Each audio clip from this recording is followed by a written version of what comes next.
E aí, galera, sem vinheta eu não entro. E aí, estou aqui cheio de anotações. Enquanto não começa o campeonato, então é tudo especulação. Vai entrar, não vai, contratou, não contratou, aí acertou tudo com o clube, mas não acertou com o jogador. Tem essas histórias todas, né? Tem a Florida Cup, tá jogando lá o Palmeiras, tá jogando o Corinthians, e nós já vamos falar do Palmeiras. Sabe por quê? Porque o Felipe Melo, onde vai entrar esse cara? A gente já vai explicar tudo isso. Mas eu vou começar aqui pelo Vasco. O Germancano tá chegando aí, tá certo? Já chegou, naturalmente. Agora, o Vasco já está liberado para fazer negociações aí, tudo mais, contratar e tal, exatamente porque fez lá o acordo com o Jorge Henrique. Estava devendo a ele 1 milhão, tem uma complicação danada disso aí, mas isso não é de agora não, é lá de trás. Mas está tudo certo aqui. Aí, eu até respondi no outro dia uma pergunta: o Vasco vai ser o mesmo de 2019? Aí eu não sei, porque é um outro treinador, era o Luxemburgo, agora é o Abel, né? Era um time, agora praticamente é outro. E eu vou dizer por quê, porque os garotos estão chegando da base. E o Abel fica olhando a base. O Abel não é bobo não. Se complicou, ele pega a base e bota aqui. E a base do Vasco é boa. Então, eu acho que o Luxemburgo pegou, um amigo está lembrado, que ele chegou e disse: aqui, para aí, reúne todo mundo. Eu vim aqui para tirar o Vasco dessa confusão. Essa confusão era a parte de baixo da tabela do brasileiro. É isso. Vou brigar para nada. De repente até uma Sul-Americana e tal, mas a briga principal é isso aqui. E ele tirou. Realmente ele tirou. Botou o Vasco fora daquele sufoco. Isso foi um trabalho. O Abel vai ter outro. É o início, arrumar tudo, tem tempo para treinar, tem pré-temporada, essas histórias todas. Tem a molecada que está chegando, tem as novas contratações, tem os milhares e milhares de sócios que estão entrando, essas coisas todas, bota o Vasco lá em cima. Por isso eu acho que o Vasco, por esses detalhes, o Vasco de 2020 vai ser pelo menos um pouco melhor, ou um pocão melhor. Não existe essa palavra, mas eu estou colocando aí, tá certo? Agora, Flamengo. Flamengo a gente tem sempre que dar uma parada, passe a página, é outro capítulo, tá certo? Mengão está o seguinte: Berrio, México. Berrio, México. Pires da Mota, tá indo também. Aí, vai ter que pegar, se precisar de alguém, cabeça de área, vai ter que pegar lá da base. Porque o Pires da Mota é que era eventualmente o reserva do Arão. Ou não? Era isso. Então, vamos vendo aí. Mas a briga maior não é aqui. Aqui o time está certo. Bem ou mal está certo o time. A briga é aqui. Pedro já é do Flamengo. Lembra que eu falei num programa passado? Gabigol, abre teu olho. Pedro está chegando. Isso já é uma pressão. São 2 centroavantes, 2 goleadores. Um mais famoso do que o outro, que é o Gabigol. Mas até quando? E se o Pedro entrar de repente e explodir com tudo, como ele fez no Fluminense? E aí? Aí disse assim: bom, olha o absurdo que eu escutei. Ainda bem que eu sou meio surdo para certas coisas. Tá certo? Veja só. Aí, pode jogar os dois? Pode jogar os dois, sem problema nenhum. Aí é que vem a barbaridade. Mas quem sai? Sim, se o Pedro entrar, tem que sair alguém, já que o Gabigol está no time. Para quem sai? Aí um mais desarvorado diz assim: então vamos tirar o Bruno Henrique. Tira o Bruno Henrique. Como se o Bruno Henrique... Peraí, para. Como se o Bruno Henrique fosse um qualquer. Ou um qualquer um. O cara foi considerado o melhor aí, ó. Artilheiro de não sei de onde. Para com isso. A Europa está de olho nele. Se vai dar certo lá, eu não sei. Mas não é assim que funciona. Porque chegou o Pedro e você quer botar, por exemplo, 2 centroavantes. Um fixo, que é diferente, tecnicamente falando, e taticamente falando também. Pedro é uma coisa, Gabigol é outra. Gabigol fica se mexendo e aparece. Pedro já é diferente. Pedro fica mais ali, vem um pouquinho aqui. É diferente. Pode jogar os dois? Pode. Agora, não é assim. Quem sai? Isso tem que ser estudado, cara. Não é de qualquer de jeito, qualquer orelhada, não. Isso tem que ser estudado. Pode não ser mexido o Bruno Henrique. Sei lá. Quem? Gerson, não pode. O Pedro não joga aqui. Arrascaeta é diferente. Até pode. Mas isso tem que ser treinado, tem que ser estudado, tem que ser pensado. Dá bolo, hein? Dá bolo, dá discussão, dá um monte de negócio aqui. Agora, só não achei, né? Achei o desavisado meio complicado. Tira o Bruno Henrique. Como você fala, não tem nada aqui, vai qualquer um aqui. Não aceito. Não é qualquer um. Gustavo Henrique veio do Santos, né? O zagueirão. Olha aqui. Ele disse aí que, olha, não vim para fazer historinha, não. Eu vim para participar da história do Flamengo. Eu quero ser mais um na história do Flamengo. E ele é bom jogador, né? Ele já mostrou isso lá no Santos. Que eu não sei por que cargas d'água não seguraram ele. Mas não tenho nada com isso. Mas ele vai brigar para ser titular. Tá certo? Então, e o Pedro, o negócio do Pedro aí, o contrato, o Fiorentina já liberou, o contrato vai até o ano todo, 22 e tal. O problema todo é esse, é se ele vai jogar ou não. Esse aqui é o detalhe principal. Agora, passemos aqui. Cruzeiro, por exemplo, Everton Felipe, do São Paulo. Cruzeiro está aqui, né? Segundo ano, está aqui. Está liberando todo mundo. De qualquer jeito. Para quem quer fulano, então, tem que pagar o salário dele. Não quero mais. Porque lá é salário tudo top de linha. E na segunda divisão não tem esse salário. E outra coisa, segunda divisão, nós já conversamos isso, o Cruzeiro perdeu, sei lá, 16, 18 milhões aí da cota da televisão. Então, diminuiu tudo. Os caras querem sair, mas quem paga? Quem paga essa saída? Quem vai receber isso tudo?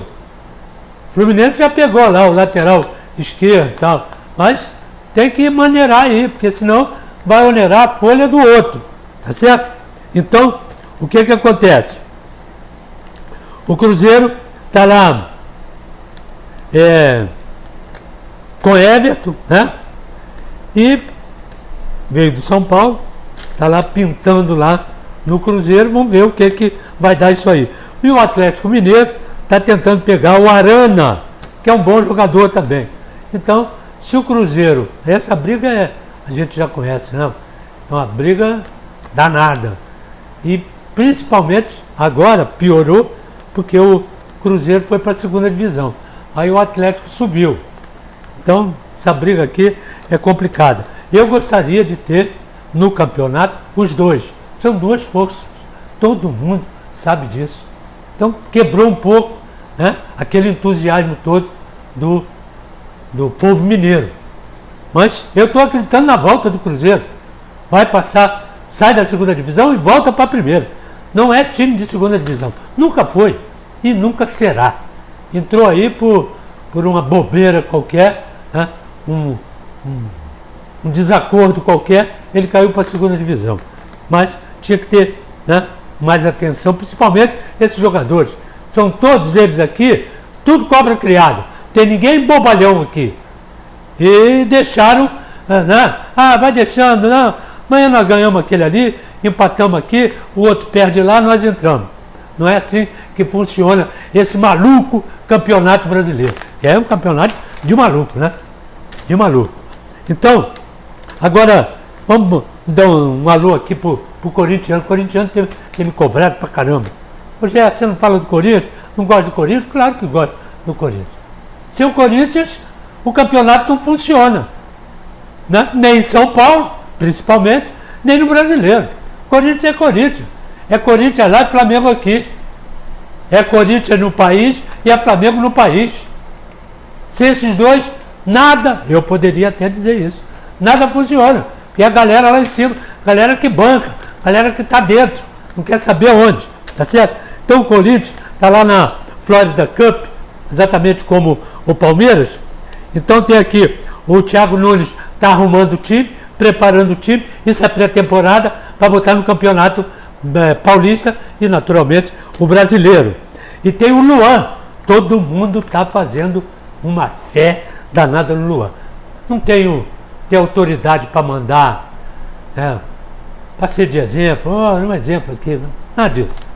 É só um alô de um ex-jogador para um jogador. Luan, se liga, cara, você é bom jogador, mas sabe, toca, tal. De repente você se liga. Aí dribla um, tabela, mete o gol. É esse Luan que você precisa dar ao Corinthians. Porque olha aqui, isso eu posso dizer de cadeira. O Corinthians é como o Flamengo, cobra muito mais do que todos os outros.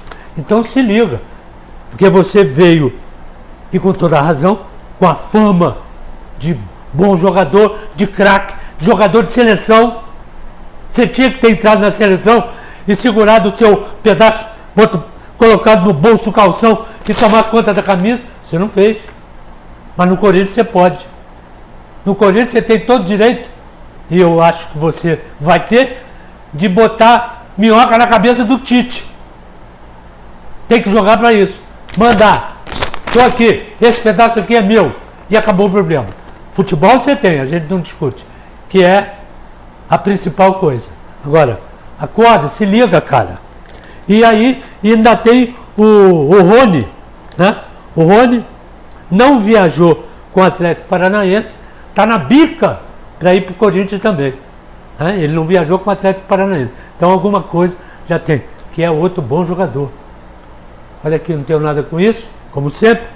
Mas por que o Atlético Paranaense não acertou tudo com o Rony? Eu não entendi, cara. Fez um belíssimo campeonato. Gols maravilhosos. É homem gol. É homem que vai para frente. Da intermediária para dentro do gol, ele vai para dentro. Ele não quer saber. Não entendi, tá certo?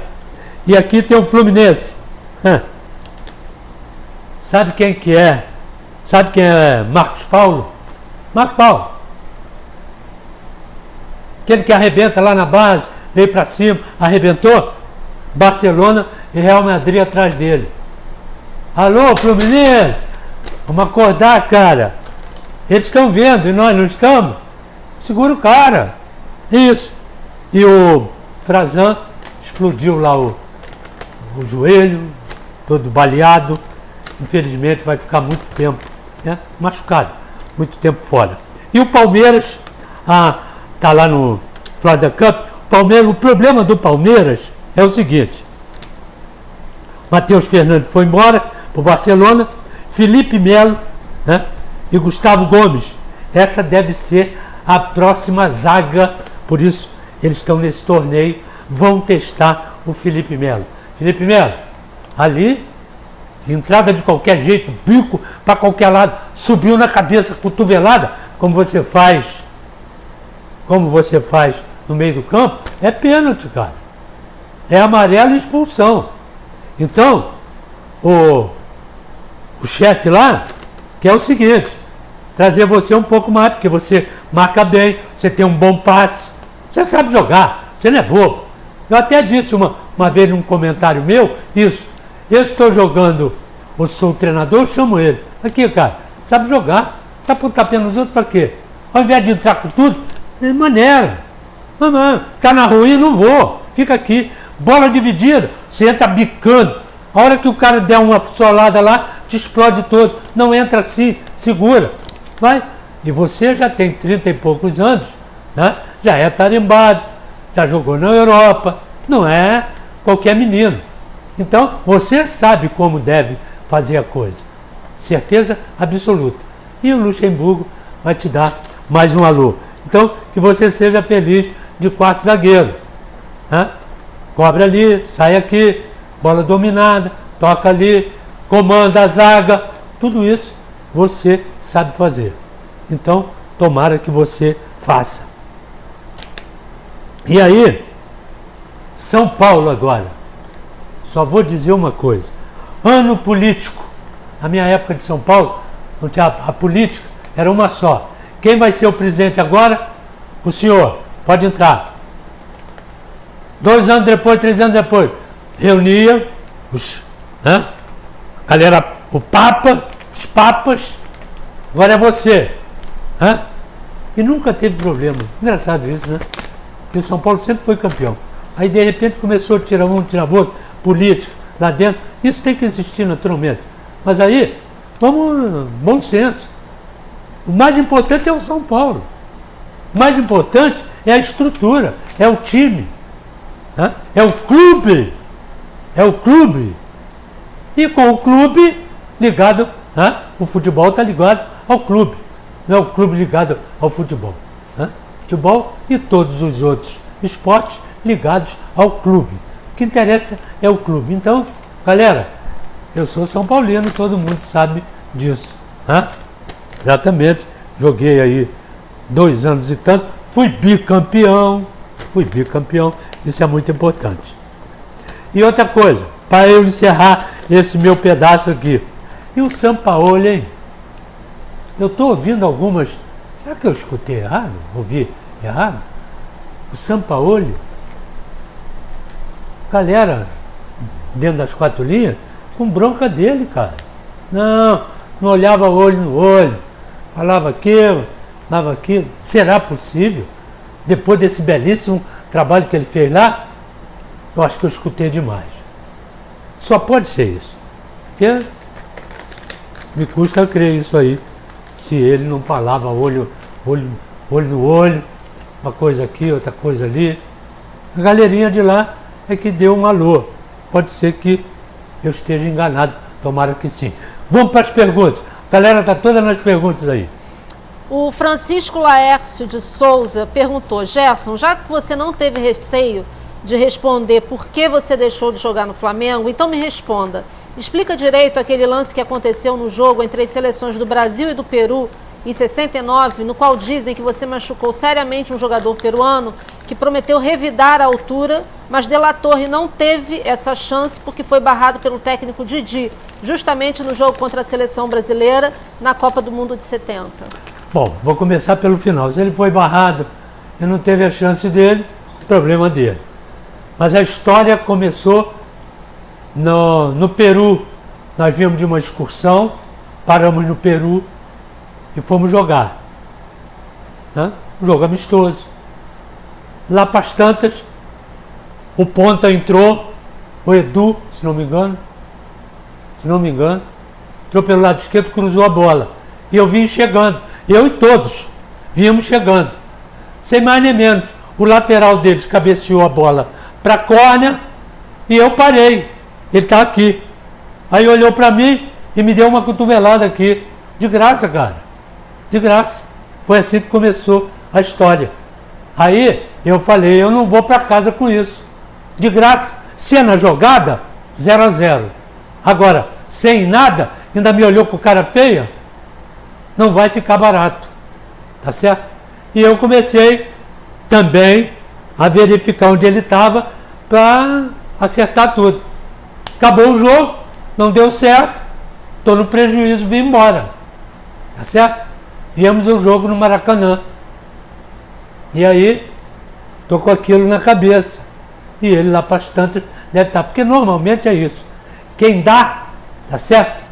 Esquece. Quem leva, não esquece. Principalmente no futebol, não sei hoje, mas antigo. Então eu fiquei com aquilo. Primeira chance, e foi o que deu lá para as tantas do jogo, estávamos ganhando o jogo. Dei uma arrumada, adiantei para ele. Ele veio. Ele deve ter se lembrado, lá no subconsciente dele, pô, é agora. E veio. Só que eu estava preparado. E ele se explodiu todo, arrebentou a perna toda. E aí se Copa do Mundo, se não deu tempo, ou se faltou tempo, agora o tempo que fique por conta dele. Isso foi exatamente o que aconteceu. E aí saiu aquela brigalhada toda no Maracanã, eu fui expulso, teve aquela briga toda e tal, mas isso já é um outro capítulo da história. Aloysio Costa pergunta, é verdade que você tinha o apelido de papagaio na seleção? Na seleção não, desde de juvenil no Flamengo. É porque eu falo um pouco, né? Entre aspas. É por isso o apelido de papagaio. A Vitória Assis pergunta, no seu tempo, tinham jogadores com esses egos assim? Não tinha.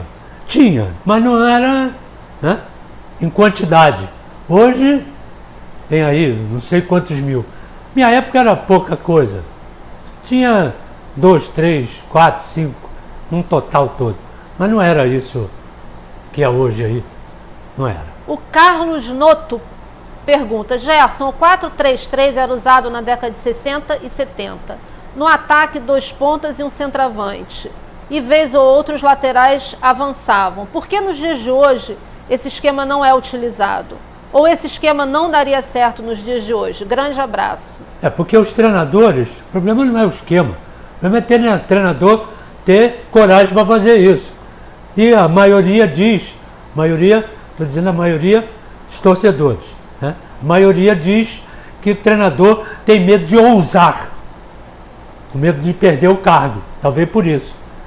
Então, antigamente era 4-2-4. Eu comecei assim. Era o futebol de 58 e antes de 58. 4-2-4.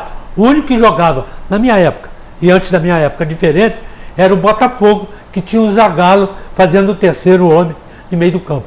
O Botafogo só que jogava assim. Todo o resto do Brasil jogava 4-2-4. Depois, ou 4-3-3. 4-3-3, 2 pontas e um centroavante, tá certo? Aí voltava um pouquinho aqui, aí depois 4-4-2, esses dois ficavam lá. Tinha esse monte de WM, tinha Flávio Costa, era o WM, meio complicado para explicar isso, mas teve isso, Copa do Mundo de 50, e antes de 50 o Flávio já botava assim, Aimoré Moreira, os grandes treinadores, Zezé Moreira, gente que hoje não tem mais, infelizmente. Mas, então, o problema, por exemplo, o Saldanha, nas eliminatórias, era 4-3-3. Jair, Edu e o Pelé. Tem certeza disso? Jair, Pelé, Tostão e Edu. 4-2-4. Estou me embaralhando aqui. 4-2-4. Eu e Clodoaldo. Então é o seguinte: a volta não era com os pontas. O meia que voltava. Ou os dois, ou Pelé ou Tostão, tá certo? Ou um deles. Então o terceiro homem de meio do campo vinha pelo ponta de lança. Já quando entrou o Zagallo, os dois, os três de frente, Jair, Pelé e Tostão, voltava o Rivelino ou voltava o Paulo César. E o Edu ainda estava lá, tá certo? E o Paulo César também fazia essa função que o Rivelino passou a fazer. Então isso vai muito do treinador. Agora, tem que ter coragem para fazer isso. E tem que ter jogador também. Railson Oliveira, fala do Vasco, Gerson. Ele tem alguma chance nesse campeonato brasileiro? Eu acabei de falar sobre o Vasco aqui. Vasco do Vanderlei e o Vasco do Abel. O Vanderlei entrou numa situação e o Abel está em outra situação. Por isso até que eu falei que acho que o Vasco vai subir mais, porque Abel está com mais tempo e está com a molecada, saindo da copinha. Importantíssimo isso aí. Adalberto Gomes da Silva. O Pedro vindo para o Flamengo vai ter aquele futebol de volta? Tomara, está todo mundo torcendo. Tomara que ele seja aquele goleador, no Flamengo, que ele foi no Fluminense. Infelizmente, ele não pôde voltar para o Fluminense. A galera ia aplaudir, naturalmente. Coluna Games TV, Canhota, não sei se você concorda, mas acho que precisamos de mais um lateral direito e um esquerdo. E Felipe Luiz poderia ser uma alternativa para o meio, visto que a idade já é avançada? E no meio vai ser muito pior, porque tecnicamente ele não tem bola para jogar no meio. É a minha opinião. Acho que o René faz o mesmo papel que ele pelo lado esquerdo. Acho que está precisando de um lateral, que mandou os dois embora, né? E está precisando de um lateral, não sei que a base tenha, né? No lugar do Rafinha, ou para trocar com o Rafinha, e lá do outro lado também, Felipe Luiz. Acho que o meio do campo é uma outra história. O Fabiano Araújo Solidade manda um abraço e faz a seguinte pergunta. O Vanderlei Luxemburgo está testando o Felipe Melo como zagueiro. Queria saber o que o senhor acha disso e se na sua época tinha um técnico que fazia isso. Eu já expliquei também a posição, né? Nesse torneio, como é que é o nome do torneio? Florida Cup, né? Que o principal disso aí, o Vanderlei, vai ser exatamente posicionamento novo, Felipe Melo. Ele vai testar. Se der, deu. Se não der, Felipe Melo vai para o meio mesmo. Agora, na minha época tinha. É um jogador, o Zagallo adora esse tipo de jogador, que sabe jogar em 2, 3 posições. Né? Só que quem joga assim é tido e havido como tapa-buraco. Faltou ali, cobra ali. Faltou ali, filho, entra aqui. O Paulistinha, na minha época de Botafogo, era assim. Paulistinha, felizmente ele já faleceu, o Paulistinha jogou em todas as posições. Você vai, Rogério, você está de brincadeira? Ô, Canhola, tá maluco? Tô não. Até de goleiro. De goleiro a ponta esquerda. Paulistinha jogou em todas. Inclusive, uma decisão de campeonato carioca. Com o Bangu, o Paulistinha jogou na zaga. E o Botafogo foi campeão. Então é isso aí? Tá respondido? Tem muitas perguntas ainda, mas para o vídeo não ficar mais longo isso ainda, a gente deixa para a próxima. Então aqui, se inscreve no canal, deixa seu like, deixa seu comentário para a gente continuar, né, cheio de argumento aí. Quem quiser adquirir a camisa do canal, o link está aqui na descrição. A galera aqui, ó. Um abraço aí. Flávio Machado, de Niterói, Mauro Sérgio e toda a galera de Itajubá. Alô, Minas! Itajubá. Fabiano Queiroz, de Barra Mansa, Daniel Oliveira, de Queimados, Ricardo, de Caiçara do Norte, Rio Grande do Norte. Alô, galera! E Joel Santos, de Magalhães de Bastos, Rio de Janeiro. Fechamos aqui. Valeu, galera. Estamos juntos. Daqui a pouco tem mais aí. Me aguarde, hein?